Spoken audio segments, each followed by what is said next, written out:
Thanks very much for staying with us. Time now for Eye on Africa with me, Georgia Calvin-Smith. Tonight, an Al-Qaeda-linked jihadist group claims responsibility for a fatal attack in Mali in which at least 5 people were killed over the weekend. Also, disarmament, demobilization and reintegrations become an integral part of the post-conflict peace process in Ivory Coast. As it presents its progress before the UN on those grounds, former combatants still pose a risk to stability. And we're joined by Céline Bardet, an international campaigner for the victims of sexual abuse in conflict. She talks to us about what can be done both at the state level and within communities to try and head off the use of rape in combat and to provide support for the men and women targeted. But first, an Al-Qaeda-linked jihadist alliance has claimed responsibility for a fatal attack on a tourist post not far from Bamako. The group to support Islam and Muslims said it was behind Sunday's assault on the Kangamba encampment resort in which at least 5 people were killed. Laurent Bergstacker tells us more.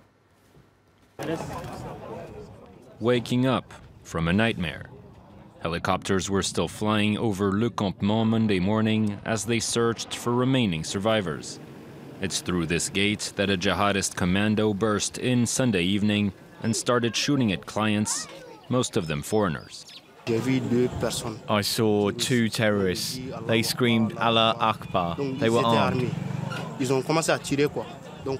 They started to shoot. There were about 15 people in the pool. They all started running for the hills. As another group of assailants stormed the facility, several soldiers who were there on leave reportedly grabbed their weapons and started firing back. The attackers fled to a nearby hill, taking over 30 hostages with them.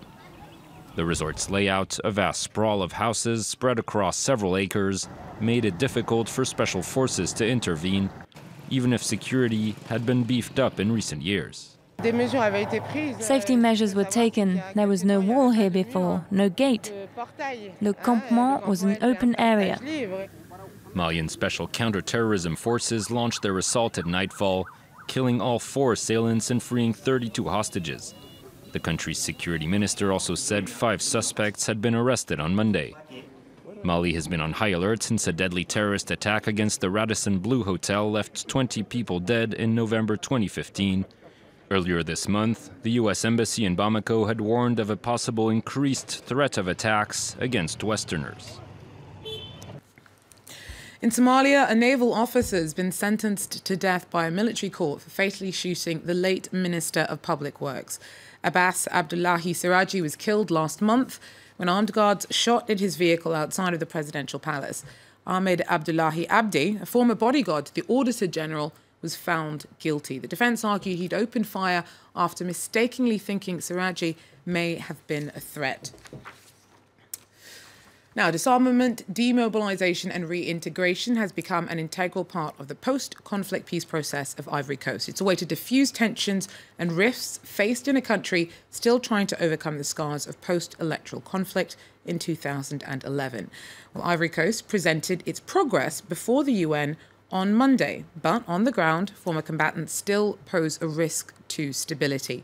Arnaud Froger tells us more. About 65,000 fighters have been demobilized and 38,000 weapons have been seized in Ivory Coast since the end of the post-electoral crisis in 2011. The DDR program focuses on disarmament, demobilization and reintegration. Ivorian authorities believe it's been a success, and the country's diplomats at the UN hope that sharing their experience of this delicate process of removing weapons from former rebels could be very useful to some countries like Mali or the Central African Republic. But at home, a DDR operation still faces challenges. Repeated mutinies have broken out in Ivory Coast this year. They highlight the difficulties of integrating former rebels into the regular army. Thousands of demobilized fighters have also been pushing for bonuses, an illustration of some serious weaknesses in the reintegration process. Then the discovery of a substantial cache of weapons during the last mutiny in May is also evidence that despite this disarmament drive, lots of firearms are still in circulation around the country. Well, Monday marked the International Day for the Elimination of Sexual Violence in Conflict. Every minute, the numbers of victims of sexual abuse around the world rise. Within this grim reality are those victims, both men and women, who've been targeted because of which side of a conflict they find themselves on, or perhaps just because they are unlucky enough to be caught up in the battles of others. Well, for more on this, I'm joined by Céline Bardet, who's a lawyer and campaigner battling to make rape more of a priority, both in countries facing conflict and in international courts. Céline, thanks very much for coming in to speak to us. Now, looking at some of the work that you've done, one of the statements of yours that really struck me was your description of rape as being a weapon of war, which is a bomb of slow and multiple detonations. Tell us a bit more about what you meant by describing sexual abuse in these terms. Yeah, no, that's exactly why it's very important to talk about that, because it's not a question of someone being caught in the battlefield and being unlucky. It's a weapon that is used. It means it's planned, it's organized, it comes from higher, okay? That's the first thing. And why it is this weapon, this massive destruction weapon, it's because, okay, you target a victim. So say somebody's raped, often in a very barbaric manner, but then it has domino effect.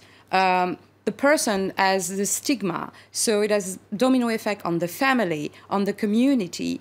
It goes for the rest of your life. There are children born from those rapes. So it's transgenerational. I don't even know, I'm sure in English it's this way. But you see, so it has multiple consequences. And that's why it's a very effective weapon, unfortunately, very cheap. And spreading a lot still today. We have that everywhere in many conflicts. We were just talking about Ivory Coast. It's the thing. In post-conflict discussion, the topic of sexual violence has to be put on the table because it's happening in every conflict nowadays, every time. And we see it.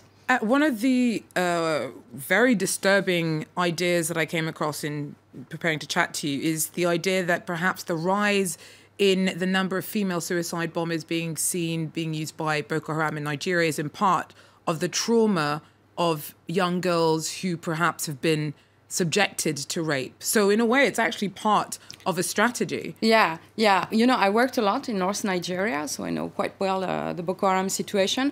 And that's exactly this. It's the way you destroy people completely. And then you use them. And there are many more and more girls being kamikaze in Nigeria, very young. With girls, really, for me, they're not even women. So it's something that all of that, this is what is important to understand, in fact. All of that is thought ahead. Mm-hmm. All of that is put in place. This is what we need to really understand. And, you know, today, Denis Mukwege, the surgeon Congolese who founded the Panzi Foundation, he said something I wanted to say. The violence committed against the bodies of women and men, boys and girls, is the disgrace of the 21st century. And I found this sentence very important because I can't explain. I'm asked many times, like, why we don't talk more about that, as you said. Why we don't... I founded this NGO because this needs to be put as a priority. Why it is not the case? Honestly, I don't have the answer. And you fear that it's actually being used more as part of the aggressive process of conflicts in the 21st century than perhaps it used to be? Yeah, well, you know, there's the question of numbers, which is a very important question for us because the numbers, there are projections. We don't really know what are the numbers. And this is something we want to do. We want to undertake a global study. But the thing is, what is a fact is that for the past 20, 30 years conflict, it has been used all the time. So whether it's spreading, it's used more, I don't know. Maybe also we talk more about that, we document it better. So I think this is also, but what is a certainty is that it's being used each time and for different reasons. Ethnic cleansing, genocide in Rwanda. It was a tool of genocide. So again, it's not the story of soldier that, you know, happened to arrive in a village and then find girls and then... And in fact, in Libya, you you believe that Colonel Gaddafi actually specifically had a set up harem a against system. boys and girls. Yeah, because I wanted to thank you also. It's very important to say that it's about women and girls, but it's also about men and boys. And this is why it is a weapon. And in Libya, it has been set up as a system by Gaddafi during all the 42 years of Gaddafi dictatorship, and then after, during the revolution, it was used. And today, because Libya is quite a chaos at the moment, it's used in the prison everywhere on a very systematic manner. I mean, we have no idea, and that's why we need really to talk about that. We need to put that on the table. We need to put that as a priority, and we need to stop impunity, because there is very little number of prosecution and conviction. That's the problem. Céline Bardet, thank you very much. I really wish we had more time to look more detail at this. But Céline Bardet, the founder of We Are Not Weapons of War, an organisation that aims to campaign on behalf of victims of sexual violence in conflict. That is, though, where we're going to have to leave it for Eye on Africa for now. Thanks very much for joining us. Do so again. Take care.